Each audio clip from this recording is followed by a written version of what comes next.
I wasn't on anything and let me go that day. I've never been through this, and he knows this is part of the screening conversation in the car. He knows I've never been arrested. He knows I've never been in any trouble. He knows I have a medical license in the state of Oklahoma for being an occupational therapy assistant. He knows I don't have family in the area or anybody else to depend on. Let me go back over your story, and then we'll I have a few more questions. Okay. All right. So let me make sure I have it correct. What you're reporting is that you left work on the morning that we're talking about now, and you were traveling to go get your car fixed. You were pulled over by a police officer in Dickson, Oklahoma for speeding. The officer then told you that you had a number of violations that he could write you up for, but he was going to give you a break. You thanked him for giving you a break, and then he made a suggestion that what you would be willing to do in return for the break you were being given, and you basically said, what did you say, a friendly smile or something like that? You said a gracious thank you. A gracious thank you is what you told him. I would say a gracious thank you. Okay, and then at some point he started asking you other inappropriate questions about your children's ancestry and the race of their fathers, and he made a comment that it's lucky that they weren't you happy that they aren't your wetback or the Mexican. Okay, Mexican. He was talking about that some people think that the road workers are just wetbacks, and he kept talking, but as soon as he said that word, I got really uncomfortable. He's Mexican, which I didn't know that either. I don't know the ethnicity of the road workers. I didn't pay attention to what color they were or anything like that. I'm just going to get my freaking air conditioner fixed. Okay, so this officer who did this is okay, hold on. So the officer who did this is Latino himself, and then he starts he starts to ask you more inappropriate questions.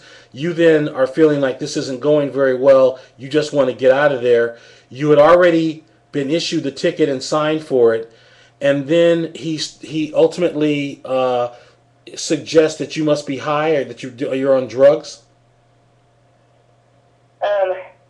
Yeah, he said my eyes were red and watery and that my speech was slurred. He didn't say those. He said, ma'am, your eyes are red and your pupils are dilated. That's what he said. Okay. I really didn't know what to say to that other than, I've been driving in the wind. I don't know what you're talking about. Okay. And you felt that he was keeping this conversation going strictly in order to get you into a conversation about sex? Actually, I think he was doing this conversation to show me that there's going to be grounds for him to arrest me, or at least he can make it look that way. Got you. I got you. In order to put me in a compromised position. Okay. My only way out was to blow. He was going to force that upon me, or I was going to go to jail. Okay. And I'm going to find your complaint form just a moment. Okay, I've got your complaint form in front of me now. What is the officer's name? John Ruiz, R-U-I-Z. Okay, John Ruiz. Okay, got it. See, and I really, whenever he pointed down at the ticket, maybe he was pointing out at his name, I'm not really sure, but it was a scribble. All you could tell was R. I didn't know if he was, which this doesn't matter, but we have a lot of Native Americans here. I'm thinking, well, what the heck? Is he Indian? Or is he prejudiced against other Mexicans? Where is he going with this? That's what I'm thinking in my head. Why is he doing this? I didn't know that I was getting sucked into a dirty cop trap where he was getting ready to say, your only way out is to blow. Okay, and his suggestion to blow was to give him a blowjob. I have to come to that determination just because he never gave me a breathalyzer. Okay, but he was standing at your door and he unzipped his pants when he made that comment. When he stepped into the door, after I said, okay, he stepped into my doorway. Okay, actually, Dolores, can you just hold on? Hold on. Can you hold a moment? Yes. Hannah Dickson. Yes. Can I have the police chief's office? he's not in. Can I take a message? No, this is going to be required to be someone in the administration to deal with it immediately. I have an officer who's out there attempting sexual assaults, and I want to report it to someone right now, so I want a live person on the phone. Well, I'm a live person. I'm the town clerk. I don't know what to tell you. Well, are you a police officer? Do you have authority over the police? I can get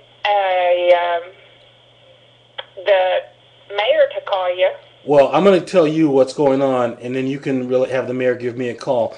My name is Mr. Kamal. I'm with policeabuse.com. I'm a retired police detective, and I have a woman on the line right now who was approached by one of your officers who asked her to give him oral sex during a traffic stop.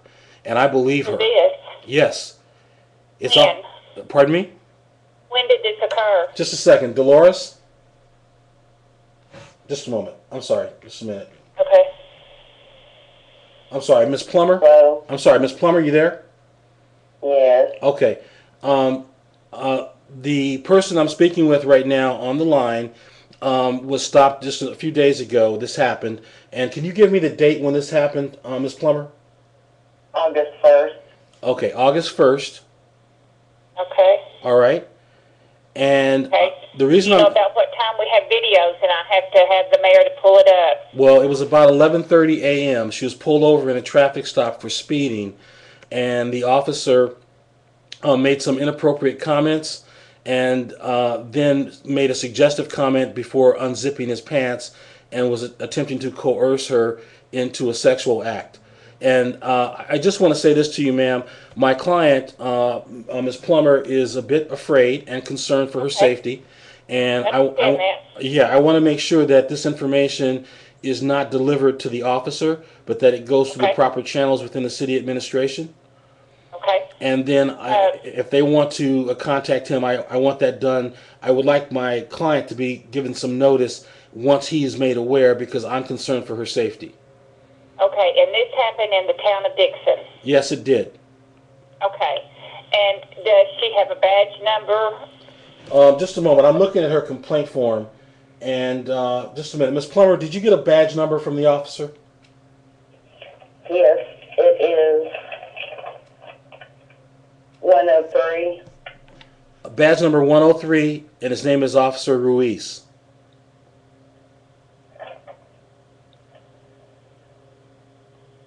Okay. And what is your name? My name is Mr. Kamal, and I'll give you my telephone information. Can you tell me how to spell your name first? Yes, it's spelled Kamau. Okay. And I'm with policeabuse.com, and I'll give you my number and email address. Okay. Okay, number is 800 Okay. 473 5097. 506. 5097, extension 3.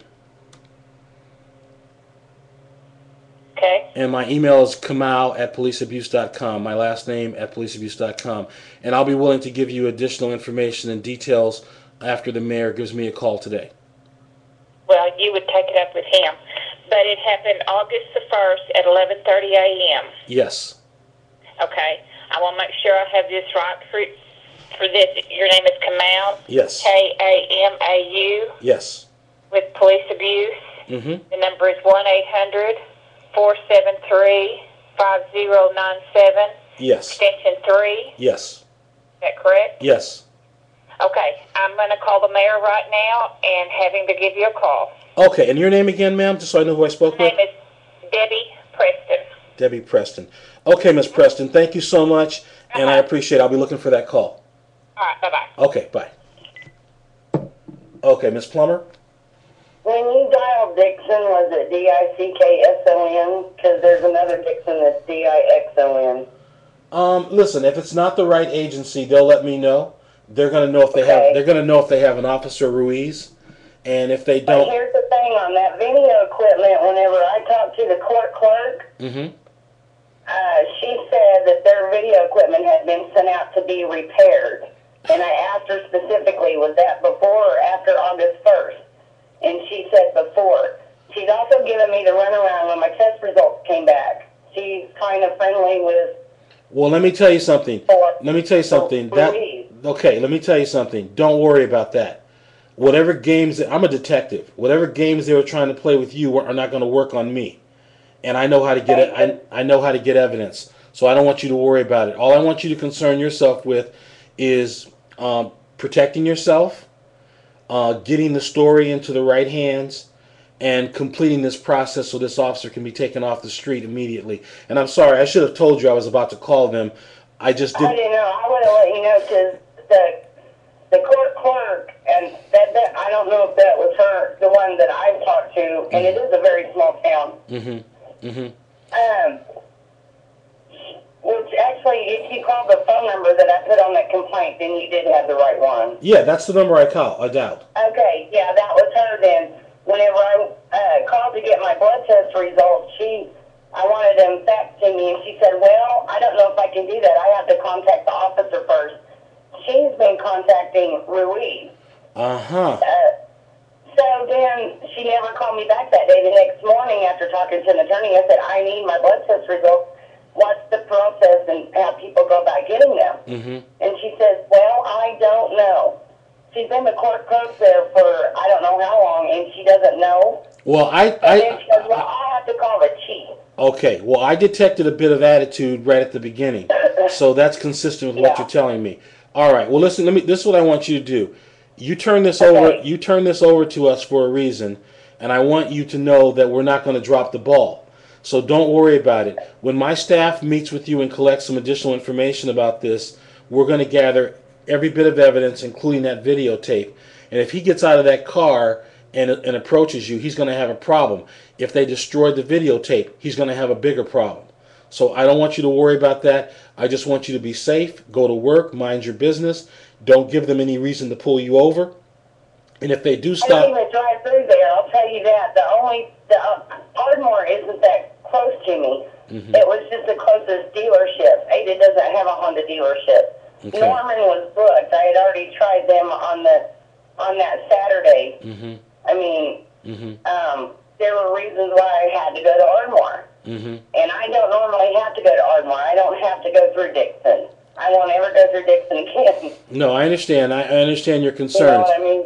Well, let me ask you another question, just to get back to the case of what happened. Once you got to the sheriff's office, you had no more contact with Officer Ruiz? Well, at first he had there is something crappy that he did. The sheriff's department was fine. They were very professional. Whenever I made my phone call to a coworker, I didn't get to tell her and everything. I just said to see if my boss can call in the credit card number over the phone to get me out. And then if you couldn't, if it was required to be paid in cash, could she bring the money up? And she would. But I also had to get my daughter home somehow. Like I said, I don't have a good support system. She was taking care of that. She was going to call my teenage son to get a ride to go over and pick her up because he listed on the pickup list. So my son, who was kind of an airhead, calls me back on my cell phone. The officer has it, Officer Ruiz. And he shows me the number, and I said, that's my son. Can I talk to him? And he says, not from your phone. And he dials my son's number from his phone, and he gets on the phone and says, this is Officer Ruiz. I've arrested your mother for driving under the influence of drugs. And I said, what are you doing? That kid is 16 years old, and that was not right for you to do. He called your son and told him that